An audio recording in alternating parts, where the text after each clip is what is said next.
Hello friends, কেমন আছো সবাই? আশা করি সবাই ভালো আছো, আমিও খুব ভালো আছি। তো আজকে আরেকটা রেসিপি নিয়ে হাজির হয়ে গেলাম। তো এখানে দেখতে পাচ্ছ ডিম বয়েল করে কেটে রেখেছি। তো আজকে দুর্দান্ত স্বাদের রেসিপি তোমাদের সাথে শেয়ার করব, সেটার নাম হলো ডিম ভাপা। তো ডিম ভাপার জন্য ডিম আগের থেকে বয়েল করে বলেই দিয়েছি, কেটে রেখেছি। তো ডিম তো অবশ্যই লাগবে, আর তার সাথে যা লাগবে এখানে আমি পোস্ত ভিজিয়ে রেখেছি, পোস্তটা বাটতে হবে। আর এখানে আমি সাদা সর্ষে লাল সর্ষে একসাথে ভিজিয়ে রেখেছি। তো এখন এটা বাটবো, চলো আমি রান্নাটা স্টার্ট করছি। তো বন্ধুরা এখানে দেখতে পাচ্ছ পোস্ত নিয়েছি, সাদা সর্ষে লাল সর্ষে কাঁচা লঙ্কা 4টা নিয়েছি। তো এটাকে আমি আগে বেটে নেব।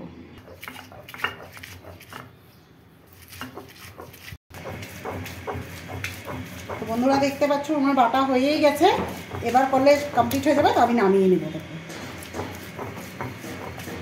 তো আমার শস্য পোস্ত বাটা হয়ে গেছে। তো বন্ধুরা আমি সবার আগে ডিমটাকে একটু হালকা করে ভেজে নেব। তার জন্য সামান্য পরিমাণে নুন দিয়ে দিচ্ছি, সামান্য পরিমাণে হলুদ দিয়ে দিচ্ছি, একদম সামান্য পরিমাণে দিয়েছি। তো এটাকে আমি ভালো করে মেখে নেব একটু।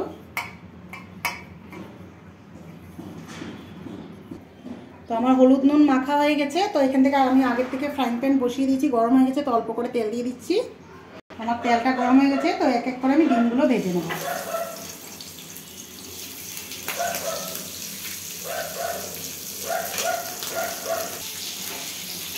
তো বন্ধুরা দেখতে পাচ্ছ আমি আরেকটু চুলতে দিয়েছি, এটা বেশি ভাজলে ভালো লাগবে না, হালকা করে ভাজতে লাগবে। তো এখন আমি নামিয়ে নিব, আমার হয়ে গেছে ভাজাটা। তো আমি এই বাটিটার মধ্যেই ডিম ভাপা করব। টিফিন কৌটোতে যে করতে হবে তার কোনো কথা নেই। এখানে অল্প করে অয়েল দিয়ে দিয়েছি। তো এটাকে আমি ভালো করে ব্রাশ করে নেব। সব কিছুর মধ্যেই করা যায়, একটা মানে ঢাকা থাকতে লাগে যাতে সিমে হবে জিনিসটা। তো আমি এখানে একটু ভালো করেই তেল দিয়ে দিচ্ছি, ভালো করে লাগিয়ে দিচ্ছি, ব্রাশ করে নিচ্ছি। এখানে শস্য পোস্ত আর কাঁচা লঙ্কা বেটে রেখেছি, ওটা আমি দিয়ে দিচ্ছি এখানে। একটু বেশি করেই করব, ভালো লাগে। আর তোমরা একটু চেষ্টা করবে যে পোস্তটা একটু বেশি দেওয়া, পোস্তটা একটু বেশি দিলে ভালো লাগে। এখানে 3 চামচের মতো টক দই নিয়েছি, ফেটিয়ে রেখেছি, ওটাই আমি দিয়ে দিলাম। তো অল্প করে হলুদ দিয়ে দিলাম, অল্প করে গোলমরিচের গুঁড়ো দিয়ে দিলাম, নুন দিয়ে দিব স্বাদ অনুযায়ী, তোমরা তোমাদের বুঝে দিয়ে দিও। এটাকে এখন ভালো করে মিক্স করে নেব।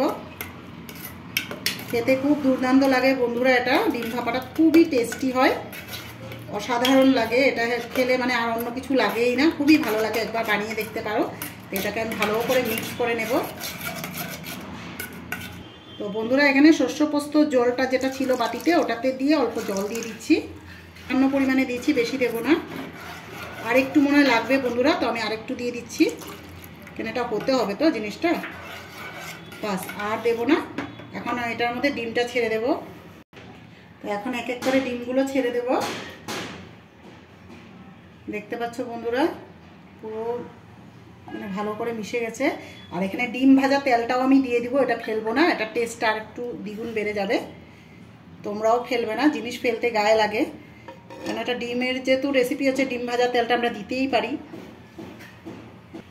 ডিম ভাপার রেসিপিটা যাতে টেস্টটা আরও বেড়ে যায় তার জন্য উপর থেকে আরও কাঁচা তেল দিয়ে দিচ্ছি। ভাপাতে অবশ্যই কাঁচা তেল লাগে। 4টা কাঁচা লঙ্কা দিয়ে দিচ্ছি, এটা যে যেরকম ঝাল খায় সে পরিমাণে দিতে পারে। তো বন্ধুরা ভাপে যেহেতু করতে হবে, তো আগের থেকে আমি এখানে কড়াইতে গরম জল বসিয়ে দিচ্ছি, জলটা অনেকটা গরম হয়ে গেছে। তো এখানে আমি একটা স্ট্যান্ড বসিয়ে দিচ্ছি। তো বন্ধুরা দেখতে পাচ্ছ আমি কি সুন্দর করে শস্য পোস্ত ভালো করে মেখে রেখে দিয়েছি ম্যারিনেট করে।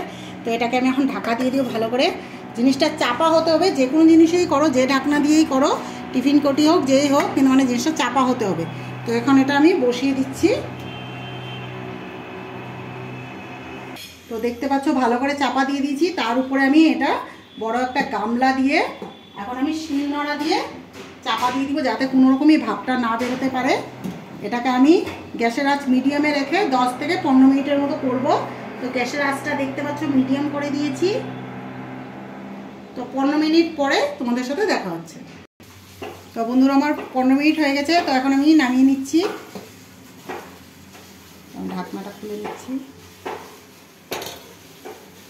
জলটা অনেকটা শুকিয়ে গেছে বন্ধুরা। গ্যাসের আঁচটা কমিয়ে দিলাম একটু। ওফ কি সুন্দর হয়েছে বন্ধুরা, দেখতে পাচ্ছ? ওফ দারুণ হয়েছে, খুবই সুন্দর হয়েছে। তো এখন আমি নামিয়ে নেই গ্যাসের থেকে। তো বন্ধুরা কীরকম দেখতে লাগছে? আমার তো খুবই ভালো লাগছে, দেখতে পাচ্ছ খুব দুর্দান্ত হয়েছে, গন্ধটাও খুব সুন্দর বেরিয়েছে, লঙ্কাগুলো কি সুন্দর বয়েল হয়েছে।